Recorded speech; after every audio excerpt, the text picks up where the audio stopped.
What up? What up? What up? Welcome into another Green with Envy quick hit edition. Today, it's your boy Will Weir checking in and joining me riding shotgun. We got my podcasting cousin from across the pond, one and only Adam Taylor. How you doing today, Adam? Yeah, I'm living, man. I'm living real good. How you doing? I'm doing great, man, because we actually have some reporting, some potential actual news in the dog days of summer for us to talk about.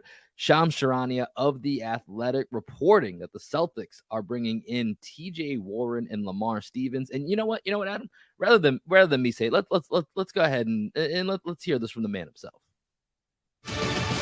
I'm Shams Charania with an AT&T 5G update. The Celtics are meeting with free agent forwards TJ Warren and Lamar Stevens in Boston this week. Sources tell me both players will undergo workouts and are being considered for a potential deal with the Celtics, who still have multiple open roster spots. Warren averaged 7.5 points for the Nets and Suns last season, while Stevens established himself as a defensive-minded force, starting 25 of 62 games for the Cavs. All right, Adam. So we've been trying to figure out what's going to happen with these last couple of Celtics roster spots. They still got 2 roster spots open. They're bringing in TJ Warren, bringing in Lamar Stevens. You and I were throwing around some other names we were thinking about maybe for this quick hit, as there's been a few other moves made across the NBA separate of the Celtics. But let's focus on these 2 guys that it looks like the Celtics have come in for a workout this week. Give me your thoughts on TJ Warren and Lamar Stevens. Feel free to start with whichever of the 2. Yeah, so I'm going to start with Warren just because he's the guy that I believe fits what Joe Mazzulla's trying to do a little bit better. You know, offensive-minded, can score in bunches. Came back last season from an injury. Definitely didn't look like he was at 100%. Seemed a step or 2 off pace for most of the time. Struggled breaking free of his defender, especially playing off ball. But there's a world where, you know, you're a year removed from that injury at this point. You've had a full off season. So 2 off seasons now. Where you can rebuild some fitness, regain some of that touch. There's a world where you can bring him off the bench and just feature him as a scorer, and he just lights guys up for you. You know, I'm asking 8 to 12 points a night off the bench from TJ Warren. Isn't too much to ask for. He definitely feels like a guy that could win you a couple of games if he's close to 100%. Then you go over to it was Lamar Stevens. Lamar Stevens. Lamar Stevens. There we go. Then you go over to Lamar Stevens. I like him. I think that he would have been the guy you pick up if you're an Ime Udoka team. I don't think he's the guy that you pick up for a Joe Mazzulla team. I understand that there's been chats about, hey, we need to get back to some form of defensive identity and yada, yada, yada. Everybody hit that ad nauseum towards the end of the playoffs last year. But it just doesn't feel like a Joe Mazzulla type of guy. And I also feel like there's a lot of crossover there with Jordan Walsh. And if you're trying to give Jordan Walsh minutes and let him develop as part of the rotation, then Stevens is surplus to requirements. That's kind of my take on it. Where are you at with it? Yeah, I mean, the TJ Warren one is kind of fascinating, right? Because we all think back to Bubble Warren. Remember Bubble Warren? MVP?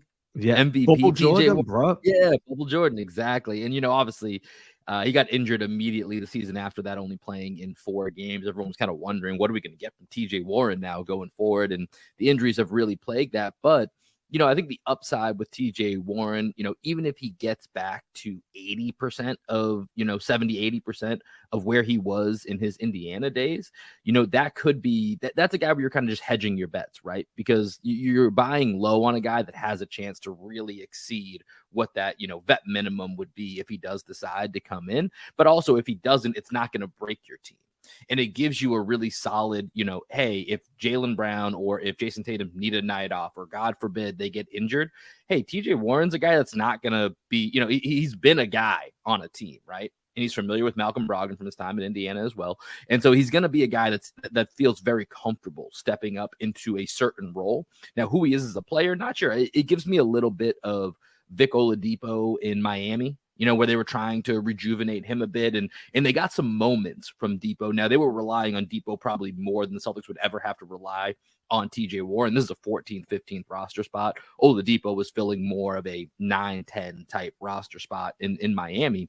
But I think on that same, low risk, high reward factor, TJ Warren kind of fits into that mold. And I think that's a real steadying guy that they could bring in.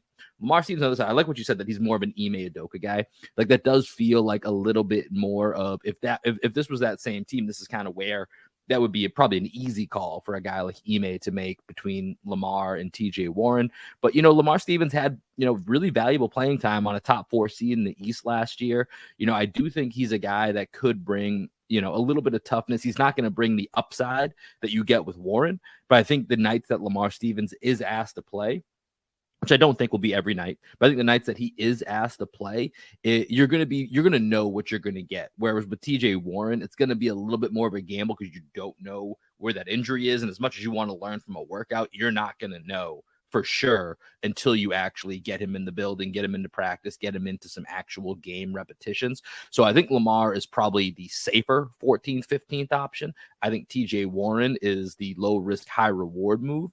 If I had to choose between the two, because I can't imagine, and let me ask you this first. You would imagine it's one or the other, right? Not both of these guys for the last 2 roster spots. Yeah, I think that you have one or the other. There's definitely a world. I keep saying there's a world. I don't know why. There's definitely a way. There's a lot of worlds out there, Adam. You're not wrong. I listen to you and Greg. I listen to you and Greg theorize. There's a lot out there that we don't know. There's a multiverse out there. There's definitely a universe or a world where you can have TJ Warren and Stevens on the same roster. But to me, that seems redundant. I've personally been of the belief that Brad Stevens is going to do what he did last year, come into the season with 14 spots filled, keep some flexibility with that 15th roster spot, just in case a trade pops up and he needs to take 2 guys back in order to, you get the guy you want plus filler, or in case somebody comes off waivers later in the season and you want to be able to pick them up. So I'm operating under there's 1 roster spot available now and then 1 available during the season. So with that kind of mentality, but just because that's what we've seen that be Brad's MO before, and that makes sense to me in terms of flexibility, in terms of cap management. So for me, there's 1 roster spot available, and you pick and go choose in between these guys. Yeah, and Brad's talked basically every time we try to get a little bit of knowledge into how Brad's going to operate, roster flexibility in all capacities is something that he always stresses. So I do agree with your point that I do think it's likely they go into training camp with that 1 extra spot open. If you had to choose between just these 2 candidates, and we'll float around a couple other guys that have recently become available that are at least intriguing for the Celtics to think about, but if you're choosing just between these 2 guys here, Adam, where would you lean, Lamar versus TJ? I'm going TJ. As I said, in my head, I just want him to get 8 to 12 points a night consistently. I'm not asking him to be a featured scorer. I'm not asking him to be the guy that comes off the bench to lead the second unit in points per game or in rim attempts or whatever. I just want somebody that's a viable outlet when the defense collapses on a drive, that you can pass it out to him and then he can give you some secondary rim pressure or some mid-range shooting, some come off pin downs and hit some threes. I think that's what's needed more than going with someone like Stevens, where the Celtics have already added multiple guys that are non-shooters this year. Banton's realistically, he's a non-shooter. Oshae Brissett is more of a defensive guy with a body. He's a bit of a non-shooter. I don't want to add another one. There's enough non-shooting guys on this roster now that TJ makes more sense for me, hands down. Yeah, I think I'm with you on that. And I also just have a soft spot for TJ Warren. I've always just kind of liked TJ Warren. He's never, I don't think at this point it feels unrealistic for him to get back to the level where he was, bubble, pre-bubble. I don't know if that guy is coming back anymore. Right now he's just about to be 30 years old here. So he's not obviously at that age where he's totally cooked. Even, there's still time to come back from that injury and be a really viable NBA guy. But I like this as a kind of a spot where everybody can win, right? It's a great place for him to rebuild his value. It's an opportunity for us to kind of hedge our bets a little bit and have that backup support should it be needed on that wing spot where, like you said, Brissett defensive guy, not really sure what you're getting on the offensive end. You got Sam Hauser, you kind of know what you have there. Jordan Walsh, maybe not ready. And so then TJ Warren is a guy that's just going to be comfortable stepping up when needed. So it depends how he feels about being in that reserve role where he's going to be, where he's not guaranteed to play every night. Like, it'd be nice, but I don't think he's guaranteed. I think he'd be battling with Oshae Brissett for certain minutes on a night-to-night basis, but I also like that competition. So I think I'm with you that I think TJ Warren out of these 2 would be where I go. And as you said, there's one more spot, right? And let's pretend that Brad, maybe he's going to use this spot before training camp. There's a couple of guys that are still out there that that I know that recently came on the market, actually, that I think were at least interesting. And the two guys I'm specifically alluding to here is Usman Garuba as well as JaVale McGee. JaVale McGee was a guy, Adam, and I want to start here. You were super high on JaVale McGee last offseason, or maybe 2 off seasons ago, as a potential guy that you wanted the Celtics to go after as a, some more additional front court support. Didn't have the greatest season in Dallas. It was a 3-year deal. He's gone after 1 season. They're going to extend and waive, but on a cheap deal, being a backup to, what the Celtics have right now, is that still a guy that you would target? I mean, the Celtics have a lot of big man depth right now. I don't know whether I'd go McGee simply because Blake played a role within the locker room. There's other opportunities out there. Sorry, someone's walking past my house. It's setting the dog off. But I wouldn't say no. Like, I was high on McGee 2 seasons ago when he was coming off back-to-back championships, 2 with the Warriors, 1 with the Lakers. That vegan diet was trending amongst multiple NBA guys. Kyrie was championing it. McGee was championing it. And he broke out and really had a solid couple of years. I was completely down there. I don't think I'm down now.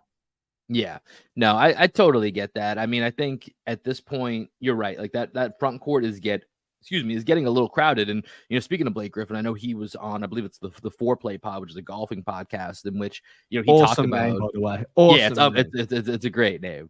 And he talked about his time in Boston, how much he loved being there, living there. Of course, this offseason, there's still been communication with him and the Celtics, but there's also been talk that he wants to go back to the West Coast where his family is. And I think I'm with you, and this applies for Garuba as well, although Garuba is a little bit more interesting because of how young he is, and that you could potentially find yourself a steal if you really like his skill set and can find a way to develop it. But I think if you're going to bring a big man in that last spot, it feels like Blake Griffin for the vibes. As we've talked about, go check the video archives. We've got a whole video about bringing Blake back and bringing the vibes back, bringing the stash back. We're all for bringing Blake back into Boston. And I think if that's an option, I do probably lean that way from a big man perspective, that Blake would be that guy. But if we're looking outside of the big man, or just really any names that we haven't mentioned so far, Adam, is there anyone else that you're leaning into, or you're at least keeping an eye on to see if there's any movement with that last spot? Not really. I mean, so I loaded this up. Someone might have seen it come on screen a moment ago. Yesterday, Michael Scotto reported the Celtics were looking at Louis King. Played last season as a 2-way guy with the Sixers. I'm not really sure he's the guy. I kind of believe that if the Celtics are looking at him more for their final 2-way spot. Other than that, I'm a big fan of Garuba. You could pick him up off waivers using the TPE before he clears waivers. It's the only time you can use a TPE to acquire a player that's not via a trade, right? If he's still on waivers, you can claim him off waivers using that TP. I like Garuba. I liked him during the draft process a few years back. I thought that he looked a little bit like a young Al Horford, but a little bit more bouncy with a little bit more of a refined perimeter game coming into the NBA. Hasn't really worked out for him yet. I think that playing a year or 2 with Al, learning from Al, kind of understanding how to play positionally instead of trying to use physicality would work. But again, the Celtics don't need project guys right now. And that was one of my biggest issues with Brissett. It's one of my biggest issues with Banton. I'm sure I'd have to eat crow and have an issue with it being on Garuba as well. So other than those guys, no, Carmelo Anthony's retired now. I would have been calling for him. I'm down with whoever, as long as they give a scoring punch. That's all I care about at the moment. And that brings us back to TJ Warren, right? That's what I think. That's what I think the TJ Warren move is. So I'm interested to see how these workouts go this week. We'll keep our ear to the ground here, and we'll see what comes of these workouts, if anything. Obviously, if a move is made, you know where to tap into. Make sure you're keeping up with the boys over here. Green with Envy. Hit that subscribe button down below. We've got some podcast audio coming out. We're recording this on a Wednesday. The Jay Scrub interview that Adam conducted is already up on YouTube. If you've missed that, it's coming in audio form here later today. Adam, you got anything else you're working on right now that you want to shout out real quick? Nothing at the moment, man. Nothing at the moment. I'm kind of just waiting for the news cycle to give me inspiration.